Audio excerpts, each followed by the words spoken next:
같이 한 목소리로 읽겠습니다. 시작. 형제들아, 내가 우리 주 예수 그리스도의 이름으로 너희를 권하노니 모두가 같은 말을 하고 너희 가운데 분쟁이 없이 같은 마음과 같은 뜻으로 온전히 합하라. 한 번만 읽겠습니다. 시작. 형제들아, 내가 우리 주 예수 그리스도의 이름으로 너희를 권하노니 모두가 같은 말을 하고 너희 가운데 분쟁이 없이 같은 마음과 같은 뜻으로 온전히 합하라. 아멘. 미국의 그 침례교 평신도 설교자였던 무디 선생님이 어느 날 이 벽난로 앞에 앉아 있는데 한 청년이 찾아와서 질문을 했다고 합니다. 목사님, 꼭 교회에 나가야만 신앙생활을 하는 것입니까? 개인적으로 성경 공부도 하고 기도하면 되지 않습니까? 무디 선생님은 아무 대답도 없이 지피던 장작들을 흩트러 놓았습니다. 그러자 장작불이 하나둘 꺼지기 시작했고요. 금세 방 안에 냉기가 감돌았습니다. 여보게, 조금 전에는 온 집안이 훈훈했는데 지금은 왜 이리 추운 줄 알겠나? 청년이 말했습니다. 목사님께서 장작을 흩트려 놓아 불이 꺼졌기 때문입니다. 그러자 무디 선생님은 청년에게 이렇게 대답했습니다. 교회도 그리스도인들이 모여야 하나님의 능력이 임하며 성령의 불이 타오르게 되는 걸세. 모여서 서로 대화하며 삶을 나누어야 사랑의 불이 훈훈하게 일어나는 것이라네 라고 말했다고 합니다. 우리는 서로 어우르는 교회 생활을 통해서 성숙한 인격과 삶을 찾게 된다는 사실을 다 잘 알고 있습니다. 성도가 연합하면 이 지역과 나라와 세상을 변화시킬 수 있습니다. 오늘 고린도 전서를 통해 연합하는 그리스도인이라는 제목으로 하나님께서 우리에게 주시는 말씀을 함께 나누겠습니다. 첫 번째, 하나님께서 우리에게 모두가 같은 말을 할 것을 말씀하십니다. 무엇을 하라고요? 같은 말. 그럼 다른 말도 있다는 뜻이겠네요. 서로 다른 말을 하면 싸움밖에 없습니다. 하나의 주제를 가지고 싸우다 보면 꼭 싸울 때 원인은 무엇 때문에 싸우는 겁니까? 서로 다른 얘기하다 싸우는 거거든요. 내 입에서 나와 상대의 귀로 들어가는 말 한마디가 살아가면서 얼마나 많은 역할을 해내고 있는지를 우리는 항상 새겨야 할 것입니다. 말을 내뱉는 것은 쉽고 순간적이지만 때론 그 말에 대한 책임은 평생도록 가져가야 할 수도 있어요. 말에 대한 책임이 평생일 수도 있는 겁니다. 제가 이번에 그 중고등부 수련회를 가면서 아이들에게 그런 얘기를 했거든요. 제가 좀 어렸을 때 기도원에서 조금 생활했던 적이 있었어요. 근데 그 기도원에 있을 때 한 형이 있었는데 그 형의 귀신이 좀 심하게 들려서 한 번씩 발작하면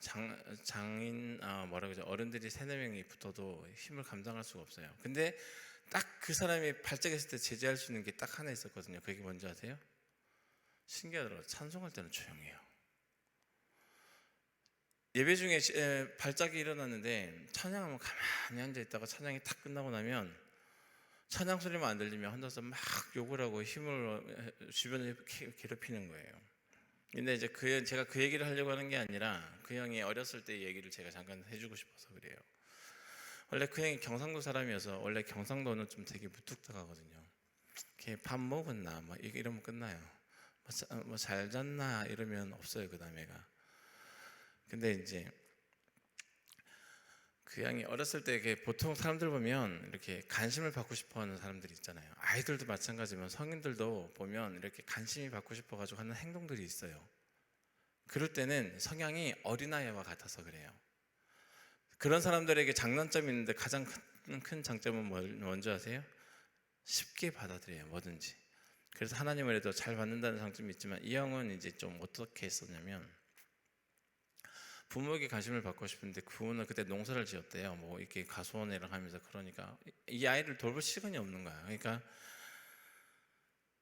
그 아이가 관심을 받고 싶어가지고 가가지고 아빠 이건 뭐야 이러면 그 아빠의 표현대로 이렇게 말했대요. 바보 같은 게 그런 것도 모르나. 항상 이런 식이었던 거예요. 그러니까 이 아이는 외톨이적인 성격에다가 친구도 없는 데다가 그나마 부모한테 관심을 받고 싶었는데 그게 안 되니까 나중에 이게 귀신이 들려가지고 약간 좀 그런 문제들이 있었거든요. 제가 말씀드리고 싶은 건 말 한마디가 사람을 살릴 수도 있고 죽일 수도 있다는 거죠. 말을 내뱉는 것은 쉽고 순식간이에요, 사실은. 그렇죠? 그래서 우리 속담엔 발 없는 말이 천리를 가고 화살은 쏘고 주워도 말은 하고 못 죽는다고 그랬어요. 화살은 주우면 되죠. 근데 말은 주워요? 주울 수가 없어요. 그래서 성경에서는 우리가 말을 하려면 하나님이 말씀하시는 것 같이 하라고 말했어요.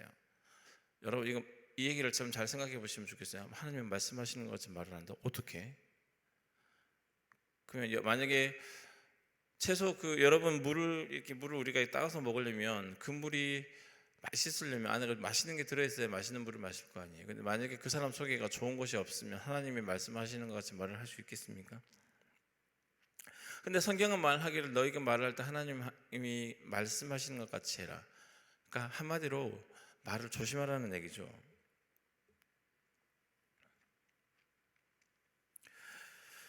우리는 경솔한 말을 하지 않아야 될 것입니다. 그리고 여러분 이 말에도 경솔한 말이 있고 경솔하지 않는 경우들이 있는데, 여러분 요셉이 왜 고난을 당한지 아십니까 혹시? 경솔했어요. 아까 제가 앞에서 말씀드렸지만 그 형과 비슷하게 굉장히 순수했던 사람이에요. 꿈을 꿨는데 말도 때와 시기가 있는데 해야 될 말이고 안 해야 될 말이 있잖아요. 그렇죠? 근데 그 당시에 보니까 요셉은 이미 형들에게 미움을 받고 있었던 거예요. 왜냐하면 아빠가 걔를 너무 편애했거든요. 게다가 아빠가 거기다 채속옷이라는 것을 입혀가지고 그 귀한 애들만 입힌다는 걸 12명 중에 1명만 입힌 거예요. 그러니까 형들이 얼마나 시기를 받았겠습니까? 그런데 이 아이가 어느 날 꿈을 꾸게 된 거예요. 볏집단이 와가지고 나에게 절을 하더라. 와 하면서 그거를 간직했어야죠. 여러분 말도 간직해야 될 말이 있고 뱉어야 될 말이 있잖아요. 그래서 때에 맞는 말이 잠언서에 뭐라 그렇죠? 아름답다고 그래요. 말을 할 때 저 그렇게 말을 했어야 했는데 이 아이는 너무 순수한 나머지 가가지고 모두 다 잃어버려요. 처음에 가가지고 꿈을 꾸고 11 볏집단이 자기에게 절하는 것을 얘기를 하고 나서 그 다음에 또 아빠한테 가가지고 해와 달과 나에게 절을 하더라 이 말을 하니까 무슨 얘기가 돼요? 이제는 이건 죽여야겠다고 말을 하거든요. 그래서 어느 날 어떻게 됩니까? 형들이 멀리 한 3일길 나가가지고 가축을 돌봤는데 형들에게 아빠가 뭣도 모르고 심부름을 보내잖아요. 그러니까 형들이 하는 말이 그거죠. 와 꿈꾸는 자가 온다 죽이자. 이게 다 시작이 어디서 시작된 거예요? 말 때문에 시작된 거예요. 동의가 안 되시나? 표정들이 다. 그래서 요셉은 말이 경솔했어요. 그러다 보니까 당한 고난이 말 때문에 당한 고난이었죠. 그래서 우리 입술에는 잠언 22장 11절에 덕이 있어야 됩니다. 덕, 좋은 말, 덕이 되는 말. 그리고 잠언 4장 4절에는 구부러진 말, 삐뚤어진 말. 여러분 마음이 삐뚤어지면 말도 잘 아시죠? 삐뚤어져요. 그 사람 표정만 봐도 난 알겠더라고 요즘은. 요즘 사람들이 그래요. 저는 왜 이렇게 잘 삐져요? 너 잘 삐져요 솔직히. 말이 그런데 그러면 이렇게 이렇게 삐져갖고 있으면요 그 입에서 좋은 얘기가 나갑니까? 삐뚤어진 말이 나가지. 그럼 그것 때문에 서로 싸우는 거거든요. 그리고 잠언 12장 18절에는 칼로 찌른같이 함부로 말을 하지 말래요. 말이 싸놓은 사람이 있잖아요. 그 사람 옆에는 친구가 없어요. 불편하거든. 그 친구 옆에 있는 친구는 그 친구도 말이 싸놓은 친구가 그 옆에 있을 수 있어요. 그렇지 않고서는 절대 그 옆에 있지 못합니다. 칼로 찌른같이 함부로 말을 하지 말라 그랬고요. 골로새서에는요 우리는 말에나 이래나 죽게 하듯 할 것입니다. 골로새서 뭐라 그랬죠? 말을 하되 일을 하되 죽게 하듯 해라. 그래서 베드로전서 3장 5절에는 대답할 말을 이렇게 되어 있어요. 미리 준비해라라고 되어 있어요. 여러분 많은 사람들을 만나러 다니잖아요. 복음을 전할 때 여러분 복음을 전할 준비를 얼마나 하십니까? 베드로는 사도는 그렇게 말했어요. 너희가 할 말을 뭐 하라고요? 준비해라. 그러니까 이 얘기가 이게예요. 사실 말도 잘하고 말도 조심해야 돼. 근데 너희가 말씀도 잘 준비해라. 그래서 어느 불신자를 만나든지 말씀을 전할 수 있어야 할 실력이 너희에게 있어야 한다는 그 얘기예요. 그리고 야고보서 3장 2절에는요 말이 실수가 없는 사람을 뭐라고 했냐면 온전한 사람이라고 했습니다. 여러분 온전한 사람이 되십시오. 말을 가려서 할 줄 알아야 돼요. 저도 그렇더라고요. 저도 보면 성격이 급하고 강해가지고 내가 말을 되게 세게 할 때가 많아요. 그래서 나는 별말 안 했는데 사람들이 은근히 상처를 받고 저를 피해 다니시는 분들이 종종 계시더라고요. 우리가 말에 실수가 없었으면 좋겠습니다. 그리고 준비된 말을 좀 했으면 좋겠어요. 준비된 말은 이런 얘기잖아요. 최소 아무데나 즉흥적인 말을 하지 말고 최소 한 번은 좀 생각하고 말하면 되지 않겠냐 그거예요. 그러면 이 사람이 내 입장에서만 생각하지 뭐 상대방의 입장에서 조금만 생각해주면 이 사람이 지금 마음이 많이 상했는데 거기다가 기름을 불난 집에 부채질하면 어떡합니까? 그 사람의 입장을 조금만 생각했다면 말을 조금이라도 가려서 했겠죠. 우리의 말이 사람을 살리는 말이 되었으면 좋겠습니다. 동의하십니까? 그래서 그 야고보서에서 그랬던 입에 재가름을 내고 입 앞에 뭘 세우라고 했죠? 시편에서는 파수꾼을 세우라고 그랬어요. 파수꾼. 따뜻한 말대로 나누시기를 원하고 축복된 말대로 서로 나누시는 성도님들이 되시기를 주님의 이름으로 부탁드립니다. 두 번째, 하나님께서 우리에게 주시는 메시지가 있어요. 분쟁이 없어야 된다고 말씀하셨어요. 뭐가 없어야 된다고요? 분쟁. 여러분 분쟁은 하나님의 것입니까? 마귀의 것입니까? 뻔한 얘기 아니에요? 연합하는 삶은 분쟁이 없어야 돼요. 여러분 분쟁은 헬라어로 스키스마라는 말인데 쪼갠다, 잡아 찢는다, 분열한다는 것을 말해요. 여러분 이것을 제일 좋아하는 것은 마귀들이에요. 마귀가 공격하는 두 군데의 핵심적인 전략 장소가 있어요. 그것이 어디냐면 첫 번째가 교회예요. 두 번째 어디일 것 같습니까? 가정이에요. 마귀의 전략은 가장 쉬워요. 여러분 나라를 무너뜨리면 백성이 무너지는 거고요. 백성 무너뜨린다고 나라가 쉽게 무너지지는 않겠죠. 교회를 무너뜨리면 성도들이 흩어져요. 마귀의 전략이, 마귀의 공격은 항상 교회를 향하여 시작이 된다는 것을 우리는 꼭 기억해야 됩니다. 그래서 마귀의 종노릇을 하면 안 돼요. 저는 가끔 그 말씀을 기억합니다. 베드로가 가이사라 빌립보를 가는데 예수님과 길을 가잖아요. 베드로가 처음에는 칭찬을 받아요. 내가 누구냐? 살아계신 하나님의 아들입니다. 이 말을 듣더니 예수님께서 그래 네가 크다, 아주 좋다, 너를 위해서 내가 뭐 하늘의 열쇠가 주고 어쩌고 저쩌고 하겠다 그러셨는데 갑자기 주님께서 뭐라 그러냐면 거기서 이제 선포를 하시는 거예요. 내가 꼭 가면 죽는다. 그 다음에 예수께서 이렇게 말하기, 이런 사탄아 내게서 물러가라. 이게 베드로가 사탄이라는 얘기가 아니에요. 사람이 그런 마귀짓을 할 수 있다는 걸 성경은 말씀하고 있는 거예요. 마귀짓 하면 안 됩니다. 여러분 교회를 분열하고 깨트리는 건 우리가 마귀짓 하는 거예요. 동의하실까요? 서로 합해도 부족한 판에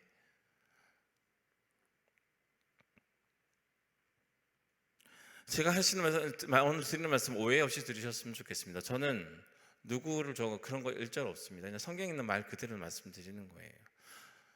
제가 만약에 여기 말고 예전에 있었던 교회에서도 이렇게 똑같이 설교했을 겁니다. 내가 어떤 얘기를 듣고 한다 이런 생각은 안 하셨으면 좋겠어요. 분열하는 것은 하나님의 뜻이 아니라는 것을 꼭 기억하셨으면 좋겠습니다. 그래서요 신명기 23장 7절에서 8절에서 뭐라고 했냐면 형제와 싸우지 말아라. 야곱에게 한 말이었어요. 야곱이 누구였는지 아세요? 그 형이 누구였어요? 에돔 족속. 그래서 에돔 족속이 그렇게 이스라엘을 많이 괴롭혔는데도 하나님은 에돔은 공격하지 마라, 에돔은 치지 마라. 왜 그랬을까요? 형제와 싸우지 말라는 거예요. 여러분 형제와 싸우지 마십시오. 분쟁하는 것은 주님의 뜻이 아닙니다. 너는 에돔 사람을 미워하지 말라. 그는 내 형제임이니라. 애굽 사람을 미워하지 말라. 내가 그 땅에서 객이 되었습니다. 애굽 사람은 형제는 아니지만 그를 돌보았던 은인이었어요.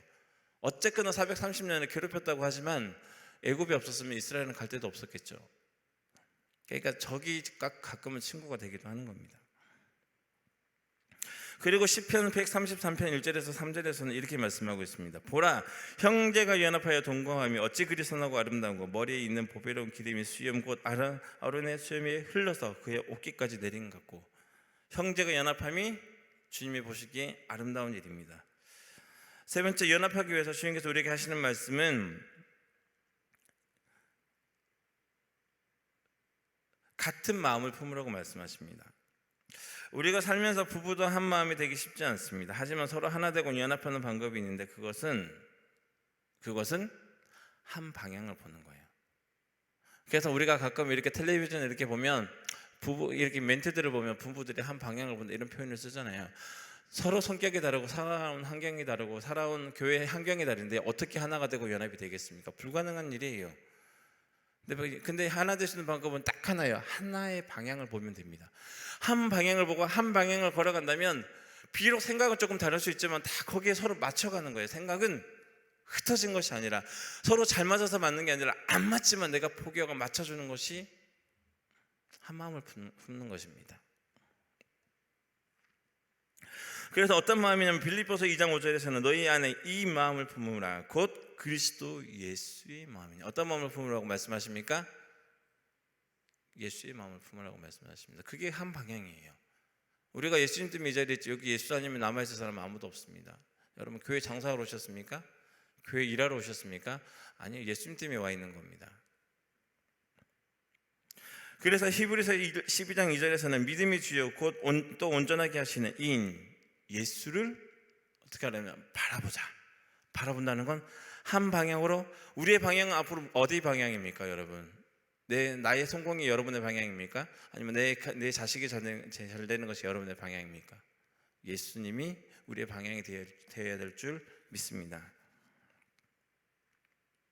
우리 모든 삶에 예수를 바라고 예수의 마음을 우리 속에 품는다면 진정으로 우리는 연합하게 되는 것입니다. 다른 묶음이어서. 그래서 우리는 사랑의 띠를 묶었다고 되었잖아요. 그게 무슨 띠입니까? 예수의 띠입니다. 안 맞아요. 다 틀려요. 집에서도 안 맞는다, 교회에서 맞는다고 그건 말도 안 되는 얘기죠. 근데 누구 하나 그 생각을 자기가 내려놓지 않는다면 끝까지 싸움은 벌어지겠죠. 우리가 싸운다는 얘기 아니에요. 오해하시지 마세요. 다른 교회들이 싸우죠. 우리 교회는 안 싸워요. 절대. 싸우십니까? 우리 안 싸워요. 누가 싸워? 우리 서로 사랑하는 교회가 어디 있어요? 실만한 교회. 행복합니다. 저는 아주. 우리 마음에 예수님의 마음을 품으시길 부탁드립니다. 예수님의 방향을 보고 가시는 겁니다. 마지막 네 번째입니다. 하나님께서 우리에게 서로 같은 뜻을 품으라고 말씀하십니다. 무엇을 품으라고요? 같은 뜻. 자, 정리 한번 해볼까요? 첫 번째, 하나님께서 우리에게 같은 말을 하고, 그렇죠? 두 번째, 뭐 하지 말아라? 분쟁하지 말아라, 분열하지 말아라, 싸우지 말아라. 세 번째 뭐죠?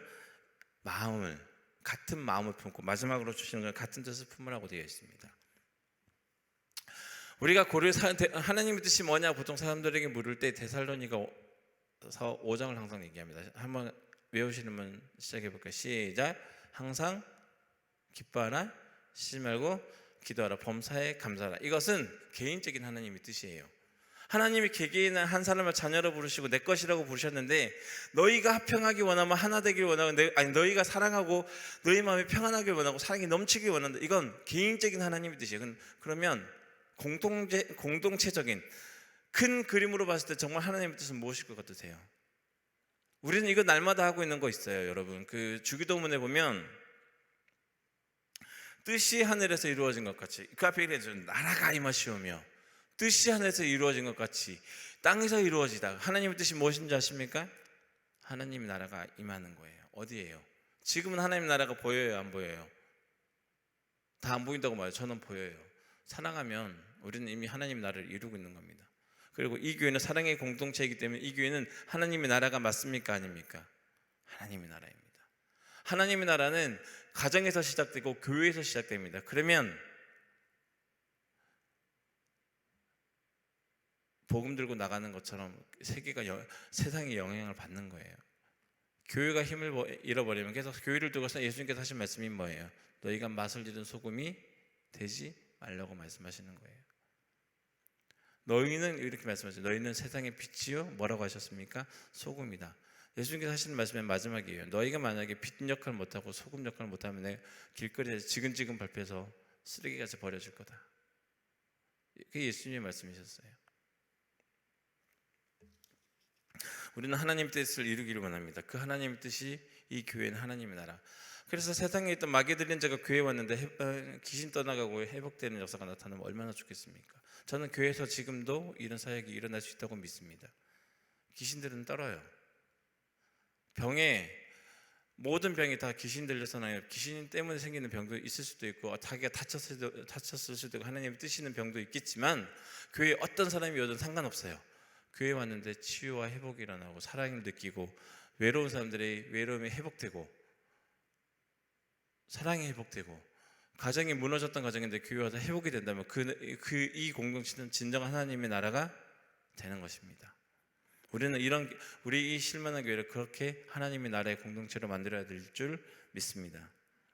마지막으로 마태복음 7장 21절에 이렇게 말씀하십니다. 나더러 주여 주여 하는 자마다 다 천국에 들어갈 것이 아니요. 무슨 말씀이죠? 다만 하늘에 계신 내 아버지의 뜻대로 행하는 자라야 들어가리라. 우리 하나님의 뜻은 하나님의 나라가 이 땅 위에 이루어지는 것입니다. 그리고 이 나라가 우리 이 실만한 교회 가운데 이루어지기를 주님의 이름으로 부탁드립니다. 기도하겠습니다.